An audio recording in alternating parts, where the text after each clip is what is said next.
Le doy la palabra, diputado. Le agradezco, presidenta, le agradezco.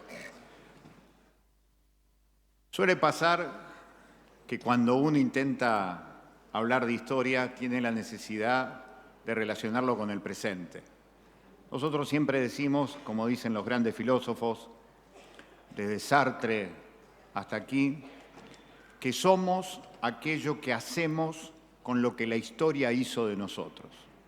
Esa es una definición maravillosa que Sartre lo incluye en el prólogo de Los condenados de la tierra de Frantz Fanon, en donde dice que nosotros no somos solamente lo que nos formatearon, sino lo que somos capaces de hacer con aquello que tenemos.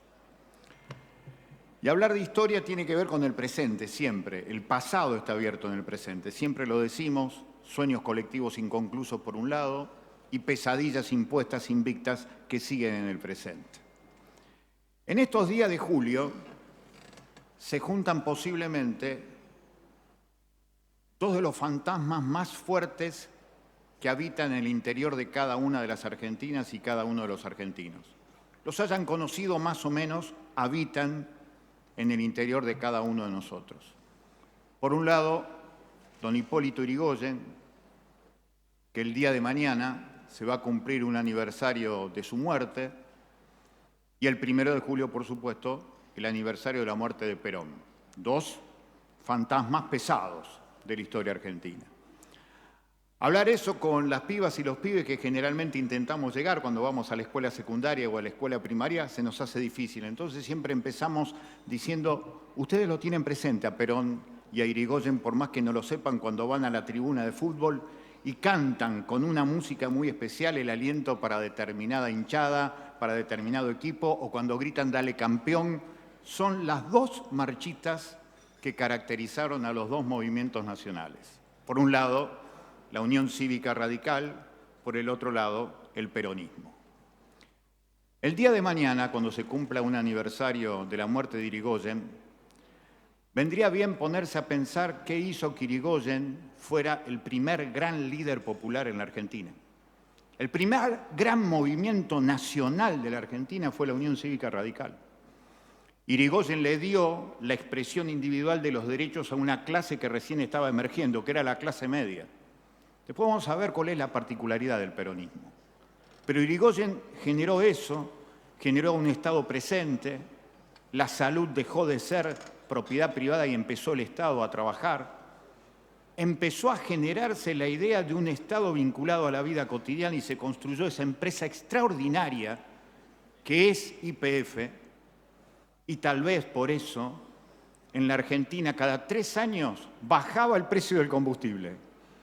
Cualquier auto pagaba cada vez menos porque YPF, que producía petróleo, hacía que el petróleo valiera menos en la vida cotidiana de los argentinos. Se fundaron escuelas en toda la Argentina gracias a esa visión de hacer de YPF una empresa estatal para el beneficio de las mayorías. Fue una visión política de Hipólito Yrigoyen. Cuando él nació, hacía poquito, lo habían sacado a Juan Manuel de Rosas. A Rosas lo sacaron del poder el 3 de febrero de 1852 en Caseros. Yrigoyen nace el 17 de julio de 1852, meses después.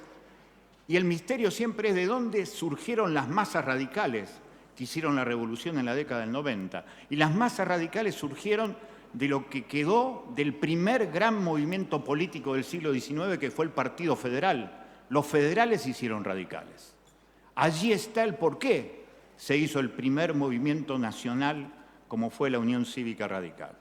Un radicalismo que tomaba las armas, que tomaba municipios, que imponía derechos y que defendía empresas estatales que fueron la tercera empresa más importante del petróleo a nivel mundial. Por eso el 6 de septiembre de 1930, cuando lo tumban a Yrigoyen, la mayoría de los historiadores coinciden que lo tumbaron porque ese golpe tenía un fuerte olor a petróleo.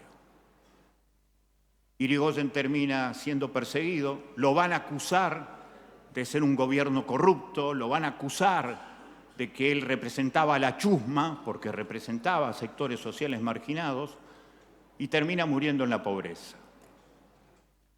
Hipólito Yrigoyen, síntesis primaria de la expresión política de las mayorías. Por supuesto que en el debe podíamos argumentar la forestal, la represión en la Patagonia, pero déjenme elegir quedarme con la expresión del primer movimiento nacional que representó los intereses de las clases mayoritarias, que por eso lo tumbaron. Y que lo tumbaron porque no permitían los poderes internacionales que tengamos una empresa estatal que era competitiva a nivel internacional como es YPF.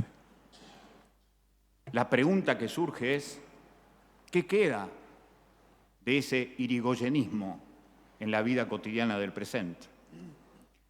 Un gran radical, un gran poeta que se llamaba Homero Nicolás Manzione, menos desconocido por su nombre artístico, Homero Manzi, formó parte de lo que se llamó la Fuerza de Orientación Radical de la Joven Argentina, Forja. Y él decía en una de sus milongas, la milonga de la Facultad de Derecho, que ellos hacían la mezcla pampeanamente rara de juntar a Irigoyen con Marx. Homero Manzi, gran poeta. Allá va don Hipólito Yrigoyen. ¿Quién lo va a recordar mañana a Yrigoyen? El 1 de julio de 1974 murió Juan Domingo Perón, un líder que siguió el camino iniciado por aquel primer movimiento nacional que fue el radicalismo. Alguna vez se dijo que Amadeo Sabatini faltó a la cita histórica cuando Perón lo invitó a formar parte de su primera fórmula electoral con el triunfo de 1946. También, ¿cuántas cosas se pueden decir de Perón? Pero lo cierto es que si así como el radicalismo representó el ascenso de la clase media, el peronismo expresó la política que expresaba la clase obrera.